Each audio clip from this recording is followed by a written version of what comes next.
I'm going to show the next two sword form movements, them called Running Horse Goes Wild and Rolling Up the Screen. They are short moves and they combine well, which is why I'm combining them.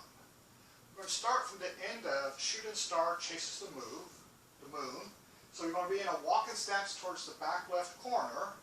Left hand's going to be in a sword hand position, pointing towards the left corner. The sword is going to be up by the forehead, pointing in towards the corner as well. From here, we're going to shift into the right foot, turn to the right, cross the hands. Shift into the left foot as the hands slice downward to our side.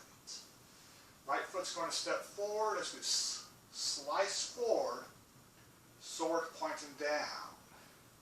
Running Horse Goes Wild. And then we're going to release the left foot, pick it up, put it back down. Sword's going to circle up and back. As you shift back, adjust the front foot, right foot, and then come forward, balance into the right foot. As the sword circles up, and the left hand points forward, raising the left knee for lowering the screen up. And that is the movements Running Horse Goes Wild and Rolling Up the Screen.